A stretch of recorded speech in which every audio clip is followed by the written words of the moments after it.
Hello students, welcome to my channel. तो आज हम क्वेश्चन नंबर 15 स्टार्ट करेंगे। प्रीवियसली हमने क्वेश्चन नंबर 13 14 कंप्लीट किया था सैलरी इनकम का। ठीक है, तो चलिए आज से हम क्वेश्चन नंबर 15 को स्टार्ट करते हैं। ओके, चलो अब ध्यान से देखना, इसमें भी अच्छे अच्छे 2-3 पॉइंट और आ रहे हैं और अभी तक जो करके गए वो तो आएंगे। मतलब अब धीरे धीरे एक एक क्वेश्चन आगे बढ़ाएंगे ना, तो वैसे कुछ कुछ नया आता जाएगा आपके लिए। ठीक है, तो समझते जाना उसको बहुत अच्छे से। ओके, चलो आगे बढ़ो। देखो ध्यान से देखना क्या लिखा है उसको। भाई एक देवल दलाल करके कोई है और उसका कुछ डिटेल्स आपके पास अवेलेबल है। ओके, 2020-21 की आपको डिटेल्स दे रखी है, आपको फाइंड आउट करनी है उसकी taxable salary. C join, okay, join the salary the service in a company at Delhi from 1/1/2017 in a grade. अच्छा, अब ये ग्रेड वाला आया यहाँ पर। अब यहाँ पर ग्रेड वाला आया। अब देखो ये जो ग्रेड का सिस्टम है वो कैसे होता है। ठीक है, अब ये जो ग्रेड का सिस्टम है वो कैसे है, ध्यान से सुनना। आप कभी जॉब करोगे ना तो आपको भी अपने जो कॉन्ट्रैक्ट लेटर होता है ना, अपनी जो सैलरी का जो लेटर होता है, मतलब उसके अंदर ऐसा कुछ देखने को मिलेगा आपका अपॉइंटमेंट लेटर के अंदर। देखो 20,000, 2,000, 30,000, 5,000 और 60,000 ऐसा कुछ दिख रहा है। ठीक है, अब उसको बोलते क्या है, कैसे उसको समझना होता है, चलो यहां पर ध्यान से समझ लो।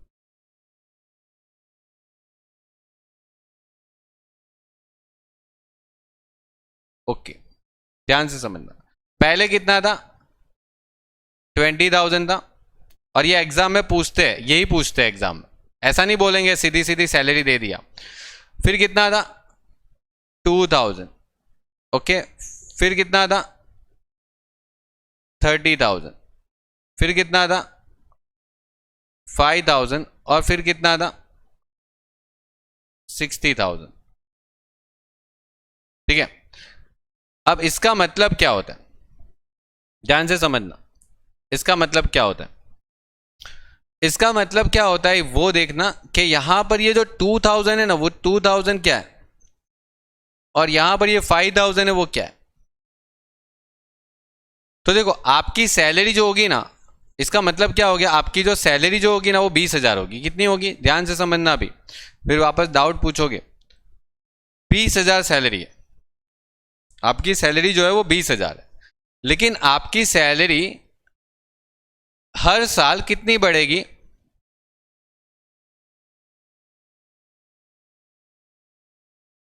2,000। मतलब आपकी हर साल 2,000 सैलरी बढ़ जाएगी। मतलब पहला साल जॉब करोगे 20,000, दूसरा साल में आपकी सैलरी 22,000 हो जाएगी, उसके दूसरे साल में मतलब आपकी सैलरी मतलब हो जाएगी 24,000। फिर उसके मतलब नेक्स्ट ईयर अगर आप जॉब कर रहे हो तो 26,000। उसके नेक्स्ट ईयर अगर आप जॉब करोगे तो मतलब हो जाएगी 28,000। उसके नेक्स्ट ईयर अगर आप जॉब करोगे तो आपकी सैलरी हो जाएगी 30,000। लेकिन उसके नेक्स्ट ईयर अगर आप जॉब करोगे तो आपकी सैलरी क्या हो जाएगी पता है? 5,000 बढ़ेगी। अभी मतलब एक बार आपकी सैलरी 30 को क्रॉस हो गई ना तो 5,000 बढ़ जाएगी। ईयर बोल रहा हूं मैं मंथ नहीं बोल रहा हूं, ईयर बोल रहा हूं। उसके नेक्स्ट ईयर अगर आप जॉब करोगे तो आपकी 22, फिर नेक्स्ट ईयर आपको मतलब कितना मिलेगा? 24। ईयर में होती है, हर महीने कौन 2-2 हजार सैलरी में बढ़ा के देता है। ठीक है, मंथली नहीं होता भाई, ईयरली होता है। ऑलवेज ईयरली सैलरी बढ़ेगी। ठीक है, ऐसा इसका मतलब ये होता है। आप जब भी जॉब ज्वाइन करोगे तो अगर आपका मतलब अपॉइंटमेंट लेटर होता है उसमें कभी कभी इस तरीके से लिखा हुआ होता है, तो इसका मतलब ये होता है कि आपकी सैलरी हर साल इतने से बढ़ेगी। हर साल बोल रहा हूं, ईयरली, नॉट मंथली। ठीक है, और वो 30,000 तक बढ़ेगी। फिर 30,000 के बाद 5,000 बढ़ेगी। 5,000 कब तक बढ़ेगी? मतलब जब तक आपकी सैलरी बढ़ते बढ़ते बढ़ते बढ़ते 60,000 नहीं हो जाती तब तक बढ़ेगी। फिर उसके आगे का अभी पता नहीं है, उसके आगे का फिर बाद में जब कंपनी डिसाइड करेगी तब, अभी तो पता नहीं है। तो वहां पर तक ठीक है। ठीक है, तो ये पहले क्लियर होना चाहिए कि इसको इंक्रीमेंट बोलते हैं। क्या बोलते हैं? इंक्रीमेंट। 20 से स्टार्ट होगा, हर साल 2 बढ़ेगा, बढ़ते बढ़ते 30 तक पहुंचेगा, 30 तक पहुंच के बाद 5-5 बढ़ेगा, 5-5 बढ़ के 7 तक पहुंचेगा। That's it. ओके, यहां पर बढ़ना। यहां पर देखो क्या बोला, विथ 2 इंक्रीमेंट। अब देखो ये बहुत इंपॉर्टेंट लाइन है, मतलब कंपनी में जब ज्वाइन किया ना तो कंपनी इसकी मतलब स्टार्टिंग से ही कंपनी इसके ऊपर खुश हो गई और बोला कि चल ठीक है 2 इंक्रीमेंट तुझे साथ में ही दे देता हूं, 2 इंक्रीमेंट तुझे क्या दे देता हूं साथ में, मतलब 2 इंक्रीमेंट आपको पहले ही मिल रहे हैं, जैसे जॉब ज्वाइन कर रहे हो ना, ठीक है, वैसे आपको 2 इंक्रीमेंट मिल रहे हैं। इसको इंक्रीमेंट बोलते हैं। इंक्रीज जो है ना उसको हम एक तरीके से इंक्रीमेंट भी बोल सकते हैं कि आपकी सैलरी हर साल कितनी बढ़ेगी, ये इंक्रीमेंट होता है। मतलब हर साल आपकी सैलरी बढ़ेगी 2000 से, मतलब कंपनी इसके ऊपर खुश होकर स्टार्टिंग में ही बोला कि चलो ठीक है आप दो इंक्रीमेंट साथ में ही ले लो। मतलब इसकी सैलरी कितने से स्टार्ट हुई होगी पता है, मतलब 20 तो थी, 2 इंक्रीमेंट साथ में, मतलब 2-2 हजार के 2 इंक्रीमेंट एक साथ मिल गए, मतलब 4000 मतलब एक्स्ट्रा, तो 24,000 महीने की सैलरी इसकी स्टार्ट हो गई स्टार्टिंग से। स्टार्टिंग से मतलब कब से, उसने जॉब कब ज्वाइन किया, जॉब कब ज्वाइन किया, 1 जनवरी 2017, ठीक है। मतलब यहां पर मैं लिखूंगा 1 जनवरी 2017 से ये लड़की जो थी उसने जॉब ज्वाइन किया, और उधर से लेके 1 साल मतलब 31/12/2017 उस लड़की की जो सैलरी है वो 20,000 रहेगी, लेकिन नसीब अच्छा था कंपनी खुश होकर स्टार्टिंग में ही 4,000 एक्स्ट्रा दे रहे, 2 इंक्रीमेंट, 4,000 मतलब कि 2-2 हजार के 2 इंक्रीमेंट साथ में ही दे रहे कंपनी, ऐसा बोल रहे। तो आपकी सैलरी महीने की 24,000 स्टार्ट हो गई इसकी सैलरी। अब ये सैलरी तो 2017 की है, अब यहां पर आपको 1 साल उसको और आगे बढ़ाना, 1-1-2018 में इसकी सैलरी क्या रही होगी, 1-1-2018 में उसकी सैलरी क्या रही होगी, बोलो बताओगे। 24,000 प्लस कितना इंक्रीमेंट मिलेगा, मतलब हर साल 2,000 बढ़ाने की बात बोली थी तो 2,000 बढ़ जाएगी उसकी सैलरी, 26,000 महीने की सैलरी नेक्स्ट ईयर, ठीक है। लेकिन देखो यहां पर क्वेश्चन पढ़ना थोड़ा, यहां पर आगे पढ़ो, 2 additional increment were also sanction from 1/1/2019 in appreciation of her special ability. मतलब ये लड़की बहुत अच्छे से काम कर रही होगी देवल दलाल, तो कंपनी उसकी परफॉर्मेंस को देख के हुए खुश हो गई और 2 एडिशनल इंक्रीमेंट दिया। कौन से तारीख पे दिया, कौन सी तारीख पे दिया, मतलब उसको 1-1-2019 को कंपनी उसको 2 एक्स्ट्रा इंक्रीमेंट दे रही है, बोलो कि 2 और इंक्रीमेंट ले लो। तो देखो यहां पर ध्यान देना, 1-1-2019 आता है ना, इसके बाद तो साल बदला, तो वो साल बदला तो 31/12/2019 आ जाएगा। तो यहां पर आपकी 26,000 सैलरी, 26,000 सैलरी थी पिछले साल की, उसमें आपको बोला कि पहले रेगुलर इंक्रीमेंट ले लो। मतलब रेगुलर इंक्रीमेंट मतलब कि हर साल 2,000 बढ़ना था, वो तो बढ़ना ही था, तो 2,000 बढ़ा दो, एक और इंक्रीमेंट ले लो, और बोला कि एक और इंक्रीमेंट ले लो। अब ध्यान से यहां पर 5,000 क्यों लिखा वो भी बता देता हूं। एक काम करो, यहां पर ये जो इंक्रीमेंट है ना वो रेगुलर है, रेगुलर इंक्रीमेंट मतलब कि जो हर साल बढ़ता है, कॉमन है वो वाला।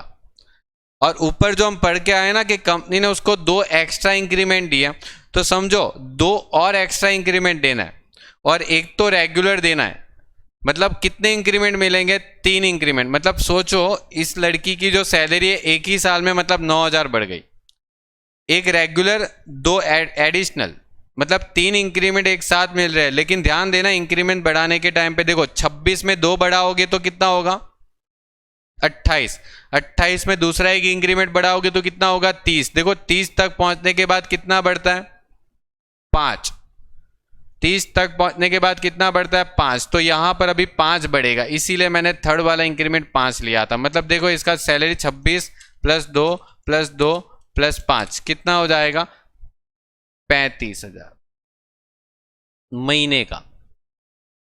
और नेक्स्ट ईयर की और एक बात करें 1/1/2020 की, तो 1/1/2020 से लेके 31/12/2020 तक उसकी सैलरी कितनी रहेगी? तो देखो 35,000 तो थी पिछले साल, अब 5,000 बढ़ेगी, कितनी आ जाएगी? 40,000 पर मंथ की सैलरी। ये उसका 4 साल की जॉब का कैरियर है। पहले साल 24 कमाया महीने का, दूसरे साल 26 कमाया, तीसरे साल 2 साल के काम से कंपनी खुश हो गई और बोला कि 35,000 सैलरी, जाओ मजे करो भी।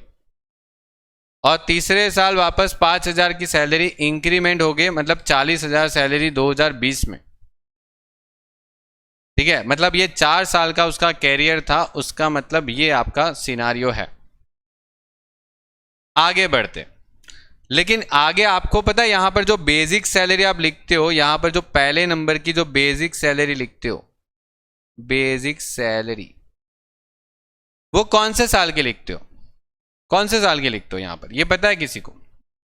यहां पर जो सैलरी आती है वो कौन से साल की आती है? यहां पर जो बेसिक सैलरी लिखते हो वो कौन से साल के लिखते हो? आपको पता है? वो प्रीवियस ईयर की लिखते हैं। ये 19-20 की लिखते हैं, 19-20 की लिखते हैं। यस, 19-20 की लिखनी होती। मतलब यहां पर 1/4/2019 से लेके 31/3/2019 की सैलरी लिखनी, सॉरी 20 की सैलरी लिखनी, 19 नहीं, सॉरी 20, 2020 आपको ये सैलरी लिखनी है, ये वाले महीने की। मतलब 2019 का अप्रैल से लेके 2020 के मार्च तक की सैलरी लिखनी है। आपको प्रीवियस ईयर 2019-20 की सैलरी निकालनी है।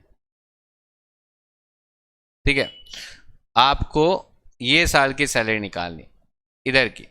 मतलब 1/4/2019 से जो सैलरी उसने कमाई, 1/4/2019 से कितनी सैलरी कमाई होगी उसने, वहां से लेके 31/3/2020 के तारीख पर, एक सेकेंड, हाँ, 1/4/2019 से लेके आपको 31/3/2020 तक की सैलरी निकालनी। लेकिन आपको पता है इन 2 तारीख के बीच जो है ना, इन 2 तारीख के बीच उसकी सैलरी चेंज हो रही है। पता है कौन सी तारीख को चेंज हो रही? ये तारीख को देखो, ये तारीख इधर बीच में आती है ना, तो ये तारीख से पहले उसकी सैलरी कितनी रही होगी? 35,000 महीने की। और ये तारीख के बाद उसकी सैलरी कितनी रही होगी? 40,000 महीने की। मतलब ये वाले टाइम में जो उसकी सैलरी रहेगी वो 35,000 रहेगी। 35,000 इंटू कितना? 9। और ये वाले जो टाइम में उसकी सैलरी रहने वाली है वो 40,000 रहने वाली। 40,000 इंटू कितना? 3। 35,000 into 9, 3,15,000 plus 40,000 into 3, 1,20,000। Total salary कितनी हो जाएगी? 4,35,000। बोलो, उसकी टोटल सैलरी कितनी हो जाएगी? 4,35,000। ठीक है, उसकी टोटल सैलरी कितनी हो जाने वाली? 4,35,000। ये यहां तक आपको पहले एकदम करेक्टली सैलरी निकालना आना चाहिए। अगर ये नहीं आया ना तो आगे का सब कुछ रॉन्ग जाएगा। ठीक है, क्योंकि देखो अभी आपको पता चल जाएगा यहां पर 4,35,000 का आंसर आ जाएगा। फिर दूसरा पॉइंट यहां पर यह बोला गया कि देखो आगे पढ़ो तो यहां पर बोला है dearness allowances is 50% of basic पे। अब बेसिक पे कितना? बेसिक पे का मतलब क्या हो जाएगा? Basic salary. और उसका डियरनेस अलाउंसेस कितना है? बोला डियरनेस अलाउंसेस जो है ना 4,35,000 का 50% मिलेगा। महंगाई भत्ता बोलते हैं इसको, महंगाई भत्ता। 2,17,500 डियरनेस अलाउंसेस बोलते हैं इसको। ठीक है, महंगाई बढ़ने से जो आपको एक्स्ट्रा सैलरी मिली होती है, महंगाई भत्ता जिसको बोलते हैं, डियरनेस अलाउंसेस। चलो, अगर देखो 435 ही गलत हुआ ना तो डियरनेस भी गलत जाएगा। बोनस, कमीशन और entertainment allowances 3,000 were also paid during the year. मतलब पूरे साल का 36,250 बोनस, 12,000 कमीशन और 3,000 एंटरटेनमेंट अलाउंसेस। तो ये तीनों यहां पर लिख देते हैं क्योंकि ये तीनों पे टैक्स भरना पड़ेगा, टैक्सेबल है। क्या है? टैक्सेबल है, कोई प्रॉब्लम नहीं है, यहां पर सीधा सीधा टैक्स लगेगा। चलो, तो पहला बोनस, यहां पर कमीशन और यहां पर क्या था? Entertainment allowances. ओके, बोनस था आपको 36,250, 36,250। Now 12,000 commission and 3,000 allowances. पूरे साल का था भाई, ये महीने का नहीं था। तो 12 हर बार मत करते जाना, कुछ थोड़ा सोचना भी, थोड़ा दिमाग भी लगाना। 3,000 महीने का एंटरटेनमेंट अलाउंसेस देता है कोई, यहां पर देखो लिखा है ईयरली। अ फर्निश हाउस, अब देखो यहां पर कंपनी ने घर दिया, फर्निश हाउस, ठीक है, provide to her at a concessional rent, मतलब सस्ते दर पे कंपनी ने उसको रेंट पे घर दिया, मतलब घर दिया है। वो एसेंट, अच्छा ये कुछ काम का नहीं है। एस्टिमेट फेयर रेंटेड वैल्यू जो है वो सिर्फ आपको फंसाने के लिए देते, इसको मतलब कुछ काम का ही नहीं है, इसको कुछ मत करना। क्या काम का है? हम तो वो BABC वाला नहीं करते, गवर्नमेंट ने रूल्स बताया तो है BABC वाला, तो ये 15,000 का क्या काम है? कुछ नहीं काम। आगे बढ़ो।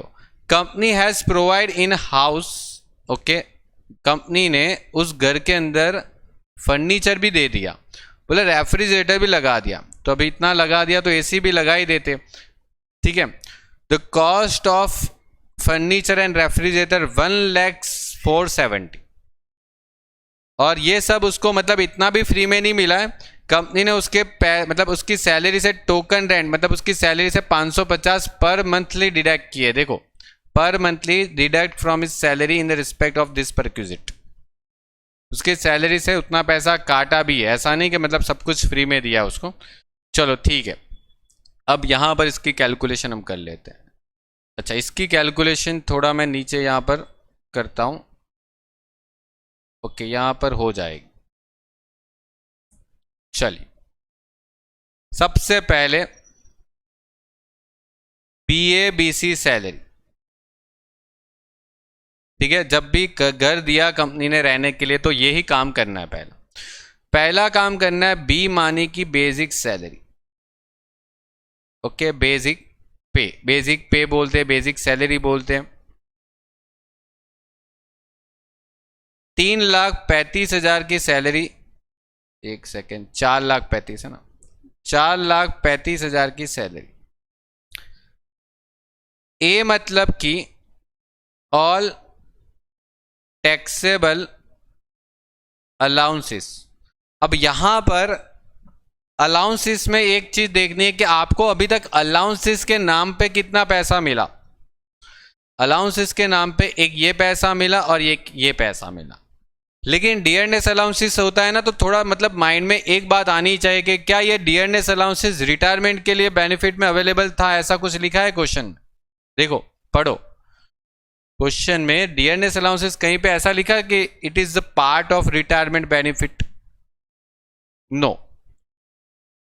तो डियरनेस अलाउंसेस अगर रिटायरमेंट का पार्ट नहीं है ना, तो भूल जाओ, उसको लेना ही नहीं है, भूल जाओ। मतलब 2,17,500 नहीं लेना आपको।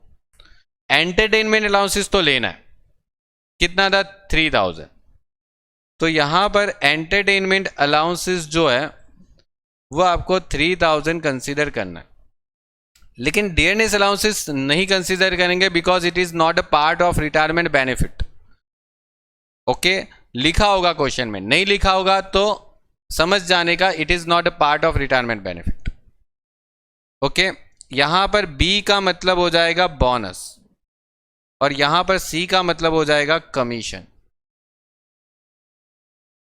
चलो, बोनस और कमीशन कितना मिला था, तो बोनस कमीशन की अमाउंट आपको यहां पर देखनी थी, ये रही 36,250 और 12,000। 36,250 और 12,000 को यहां पर लिख दो, 36,250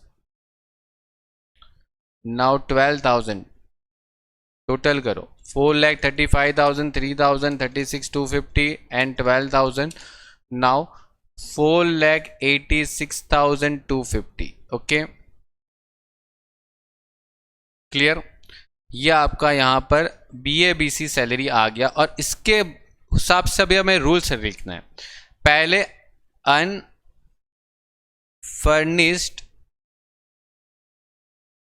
हाउस की कैलकुलेशन करनी है। 4,86,250, मुझे बताओ कितना परसेंट करना चाहिए। क्या पॉपुलेशन दे रखी है क्वेश्चन के अंदर? देखो देखो, कल वाले क्वेश्चन में दे रखी थी, यहां पर पॉपुलेशन दे रखी है।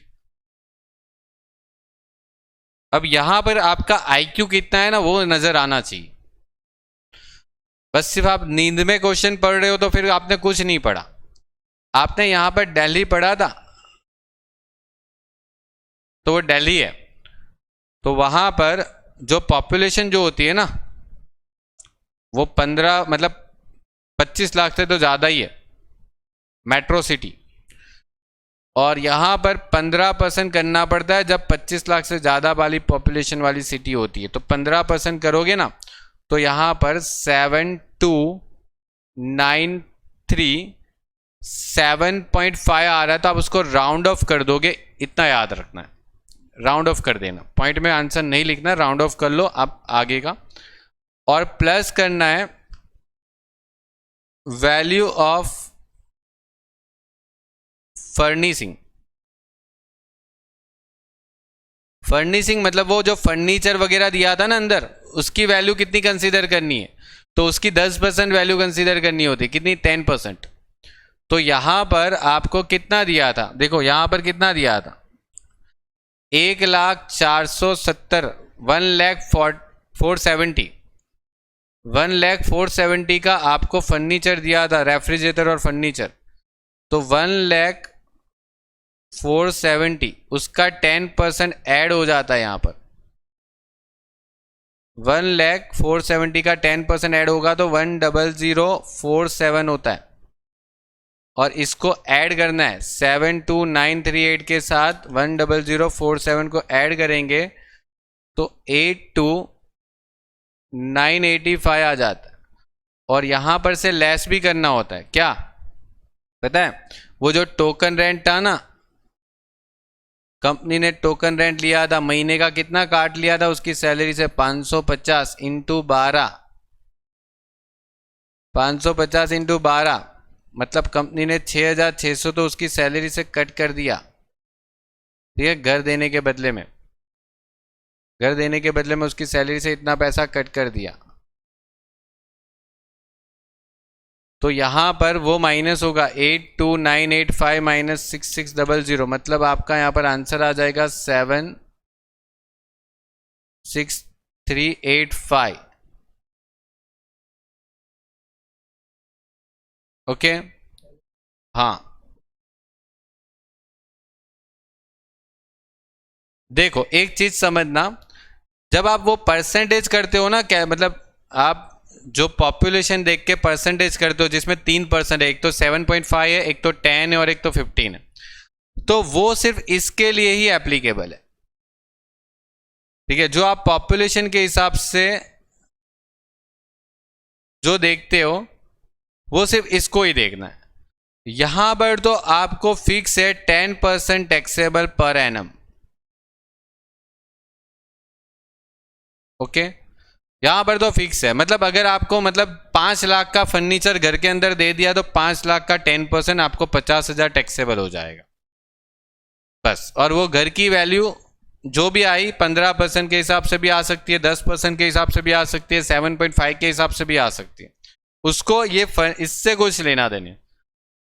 ठीक है, ये 10% से उसको कुछ लेना देना है, वो तो 10% फिक्स है। ठीक है, तो ये 76,385 आया ना, वो यहां पर लिख दोगे 76,385। ठीक है, वो आप यहां पर ऊपर लिख दोगे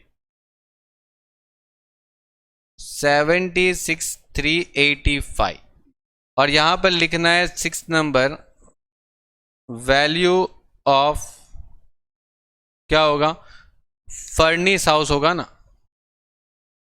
फर्निश हाउस। फर्निश का मतलब क्या हो जाता है कि आपको घर मिला, घर के अंदर कुछ फैसिलिटी भी मिल गई, मतलब रेफ्रिजरेटर, फर्नीचर, ये सब हुआ, उसको फर्निश बोल देते हैं। और अगर सिर्फ घर मिला होता, बाकी सामान अंदर के आपको लाना है, तो मतलब वो अनफर्निश हो गया। बाकी सिर्फ घर की वैल्यूएशन होती तो फिर अनफर्निश हो जाता। और अगर सामान भी अगर कंपनी ने दिया घर के अंदर का, तो मतलब वो फर्निश हो गया। बस इतना फर्क है फर्निश अनफर्निश के बीच। ठीक है, और इसके वैल्यूएशन में वो बीच में 10% ऐड होता है और कुछ नहीं। ठीक है, चलो अब ये देखो, मत मोटर कार वाला आया वापस, कल किया था ना मोटर कार, देखो यहां पर वापस देखते।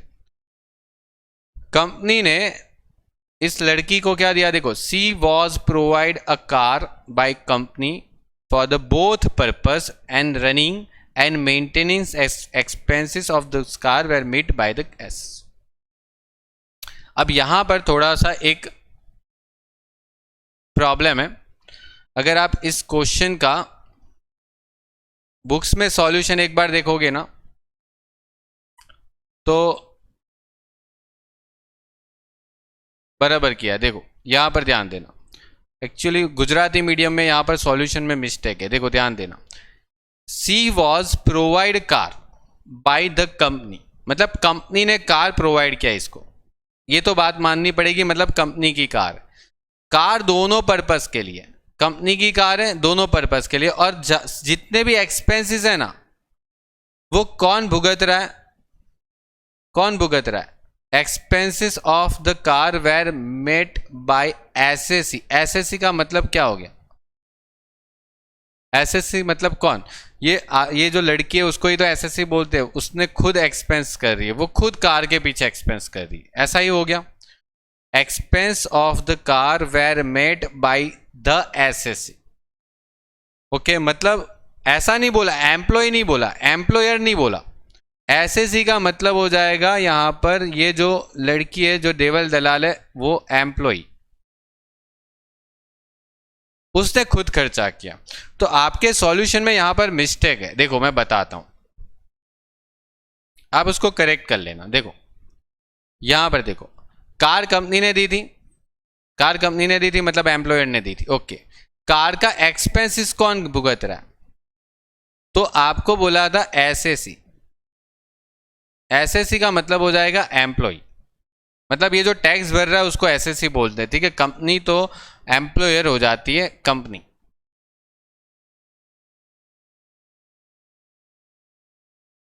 ओके, तो यहां पर आपको दोनों पर्पस के लिए, बोथ पर्पस है ना, यहां पर बोथ पर्पस है, तो बोथ पर्पस हो तो आपको यहां पर कौन सा एप्लीकेबल करना है, तो ये देखना है कि कार कौन सी है। अब देखो क्वेश्चन के अंदर कार दे रखी है, कार कौन सी है बताओ मुझे, कार दे रखी है, कौन सी कार है, बड़ी वाली कार है, छोटी वाली कार। तो यहां पर एक और मिस्टेक कर गया, मतलब क्वेश्चन बनाने वाला, कि यहां पर कार भी नहीं बताया कि बिग है या फिर स्मॉल है। तो यहां पर अगर कुछ एब्सेंट होते हैं, मतलब कुछ इंफॉर्मेशन इस टाइप की नहीं है, तो आप स्मॉल कार समझोगे कि उसको स्मॉल कार दे रखी होगी। ठीक है, तो यहां पर स्मॉल कार दे रखी होगी ऐसा समझेंगे। ठीक है, यहां पर हमने ये समझना है कि स्मॉल कार दे रखी है, तो स्मॉल कार अगर कंपनी ने दी है तो यहां पर ये वाला लाइन यूज होगा। और यहां पर ये देखना है कि 600 रुपया प्लस ड्राइवर दिया है तो नहीं, ऐसी कोई क्वेश्चन में इंफॉर्मेशन नहीं है, तो ड्राइवर को छोड़ो, आपको सिर्फ 600 पर मंथ का टैक्सेबल करना है, इंटू 12 कर देना, आपका आंसर आ जाएगा। अब बुक्स में पता है इन लोगों ने 1800 लिया है आंसर में, वो रॉन्ग है, क्योंकि एसएससी बात बोली गई। एसएससी का मतलब कौन हो जाएगा, जो टैक्स भर रहा है, ये जो मिस्टर श्रीमती देवल दलाल करके जो है वो। तो कार जो है वो 600 रुपये मतलब पर मंथ का टैक्सेबल होगा। ड्राइवर दिया होता तो 900 ऐड होता, मतलब नहीं दिया तो यहाँ पर 12 करके 600 इंटू 12 कर देंगे तो यहाँ पर 7200 आंसर आ जाएगा। अब बुक्स में ना आपको 1800 दिया होगा, वो रॉन्ग है, वो रॉन्ग है, वो करेक्ट कर लेना, क्योंकि यहाँ पर पूरा अच्छे से ऐसे वर्ड लिखा है, मतलब श्रीमती देवल दलाल। यहाँ पर एम्प्लॉयर लिखा होता ना तो आपका आंसर 1800 आता, फिर इस साइड वाला लग जाता। ठीक है, आंसर हो जाता है 1800। और small car big car question में प्रोवाइड नहीं किया है तो हम समझ लेंगे कि स्मॉल कार ही होगी। ठीक है, ये भी एक चीज ध्यान रखना, क्वेश्चन में यहां पर इतना है। ओके, चलो एक लास्ट टॉपिक बाकी रह जाता है अपना कि हर कंट्रीब्यूशन, देखो हर कंट्रीब्यूशन जो है ना उसको मारो गोली। ठीक है, उसका खुद का कंट्रीब्यूशन को थोड़ी टैक्सेबल होता है, मतलब प्रोविडेंट फंड में आप खुद पैसे जमा करवा रहे हो और सरकार आपसे टैक्स ले रही है, ऐसा नहीं होता भाई। प्रोविडेंट फंड में हम खुद पैसे जमा करवा रहे हैं, हमारे ही पैसे पे टैक्स नहीं लगता।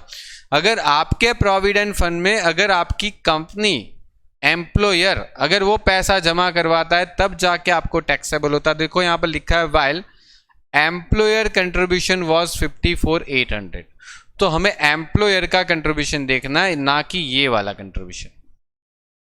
तो 54,800 जो है ना वो यहां पर एम्प्लॉयर कंट्रीब्यूशन देखना है। 54,800 यहां पर दिखना है employer contribution in recognised provident fund. Okay, और यहां पर आपको एक और चीज करनी है, इसमें पता है एग्जेप्शन होता है। एग्जेप्शन कितना होता है? Up to 12% of salary plus DA, और डीए कौन सा? रिटायरमेंट वाला। लेकिन पता है यहां पर क्वेश्चन में डीएनएस अलाउंसेस है ना, रिटायरमेंट के लिए है ही नहीं है। ये डीएनएस अलाउंसेस रिटायरमेंट के लिए है, ये रिटायरमेंट के लिए है ही नहीं, और रिटायरमेंट के लिए है नहीं तो मतलब यहां पर 4,35,000 का ही 12% करना है। ओनली 4,35,000 का ही 12% होगा। 4,35,000 इंटू 12% कर दो तो 52,200 is exempted amount and remaining amount is taxable. Okay, now remaining amount is taxable 2,600. Okay, now complete. आप टोटल कर सकते हो इसको, मतलब ये आ जाएगा ग्रॉस सैलरी।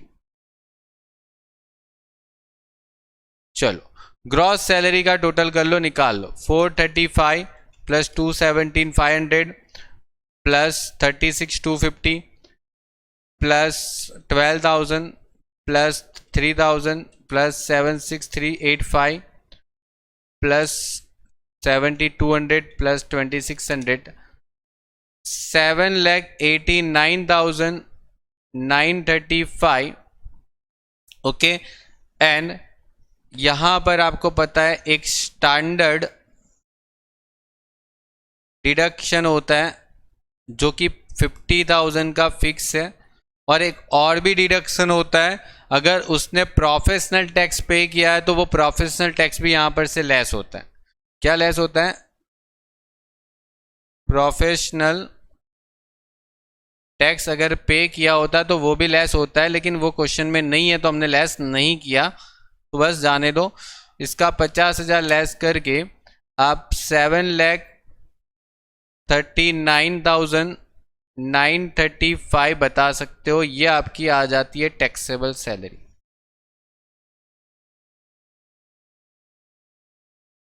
ये फाइनल आंसर आ गया, ये भी फाइनल आंसर आ गया। ओके, अब क्वेश्चन में ना यहां पर एक जगह मिस्टेक कर दिया है, क्वेश्चन में एक जगह पर यहां पर मिस्टेक कर दिया है। आपका क्वेश्चन में देखना यहां पर 21,600 लिख के अगर करोगे तो आंसर आपका जो बुक्स में है वो टैली हो जाएगा, लेकिन यहां पर वही मिस्टेक है कि क्वेश्चन ने 600 लेके नहीं किया, उसने 1800 लेके कर दिया, बिकॉज यहां पर वो लोग मिस्टेक कर गए। एसएससी का मतलब यहां पर हम किसको मानेंगे? तो जिसका हम इनकम स्टेटस निकाल रहे हैं वो। तो डेट मीन्स के यहाँ पर जो श्रीमती दलाल है वो ही हमारे लिए एसएससी हो गई, तो उसने खुद खर्चा किया तो 600 आना चाहिए, ना कि 1800। यहाँ पर एम्प्लॉयर होता तो 1800 आता। That's it, clear.